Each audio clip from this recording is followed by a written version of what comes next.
Сәлеметсіздер ме балалар? Бүгінгі сабаққа қош келдіңіздер. Бүгін біз сіздермен 89-шы сабақ 24-27 жаттығуларды өтетін боламыз.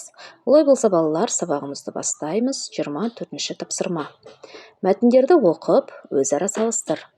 Ұқсастығы мен айырмашылығын тап. Өмірбаян.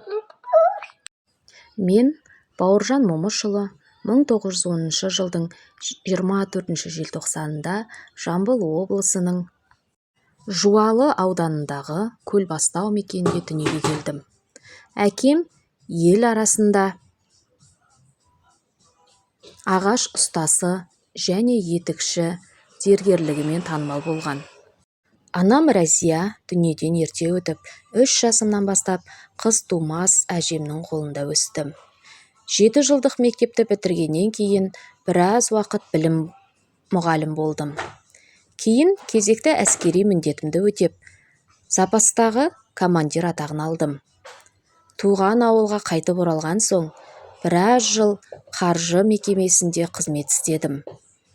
1941 жылы Ұлы Отан соғысы басталысымен даңқты генерал-майор Панфиловтың басшылығымен құрылған дивизияға қабылданып, соғысқа аттандым. Екінші мәтін құлын мінген бала. Бауыржан да ауылда өсті. Оның боз құлыны бар еді. Боз құлын Бауыржанның қасынан қалмайтын. Ол құлынының үстіне секіріп мініп, шаба жөнелетін. Құрдастары құлын мінген баланың соңынан жүгіріп, таң қалатын.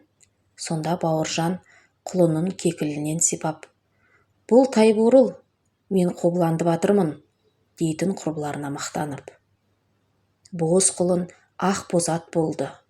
Бала Бауыржан ер жетті. Ол фашистерден отанын қорғаған атақты батыр атанды. Мәтіннің авторы Әзілхан Нұршайықов. Балалар, енді мәтінге байланысты берілген сұрақтарға жауап беріп көрейік. Мәтіндер кім туралы? Мәтін атақты батыр Бауыржан Момышұлы туралы. Қай мәтін бірінші жақтан айтылған? Екінші сұрақ, қай мәтін бірінші жақтан айтылған? Бұл жерде балалар өмірбаян бірінші жақтан айтылып тұр. Бірінші мәтін яғни.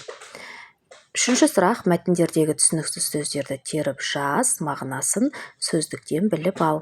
Балалар, біздегі мәтіндегі бірнеше түсініксіз сөздер бар, Ол майор және де фашист деген сөздер. Енді осылардың мағынасын түсіндірейік. Фашистер, фашизмді ұстаушы нацистік партияның мүшесі. Генерал, майор штабтың жоғары лауазымды әскери атағы бар адамдарды айтады екенбіз. 25-ші тапсырма, өз отбасыңның бір мүшесінің өмірбаянын үлкендердің көмегімен жазып көр.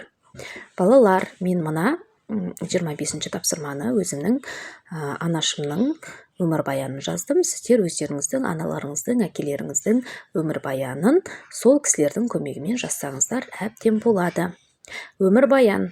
Менің анам 1964 жылы желтоқсанның 16 жұлдызында Алматы облысы Көксу ауданы Ақтекше ауылында дүниеге келген. Анам мектепті үздік бітіріп, Алматы қаласындағы Казгу жоғарғы оқу орнына оқуға түскен. Оқуды аяқтап, мектепке қазақ тілі және әдебиеті пәнінің мұғалімі болып жұмысқа орналасқан.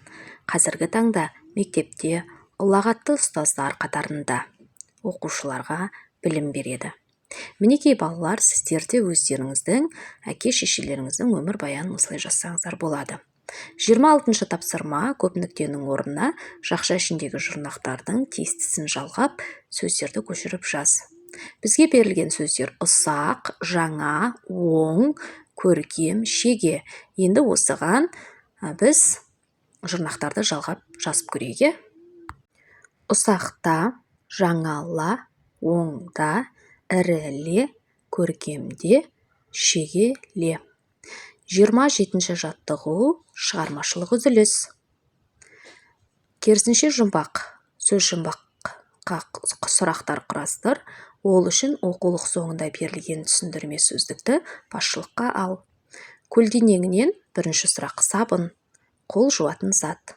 Екінші, көркем, әдемі, сұлу сөзіне синоним. Үшінші, ақын, өлең жазатын дарын иесі. Енді балалар, тігінен сұрақтың жауабы тұрма дейді. Оның сұрағын оқиық. Топырақ майдалап шөп жинайтын құрал. Балалар, мінекей біз сіздермен бүгінгі сабақты осылайша аяқтаймыз. Бүгінгі сабақ сіздерге түсінікті болды деген ойдамын. Егер де сабақ түсінікті болған болса, лайк басып, сұрақтарыңыз болса комментарий бөліміне жаза өтіңіздер. Міндетті түрде жауап қайтаратын боламын. Ал егер каналға тіркелмеген болсаңыздар, Зерек Бала каналына тіркеле өтіңіздер. Балалар, келесі сабақта кездескенше сау саламатта болыңыздар.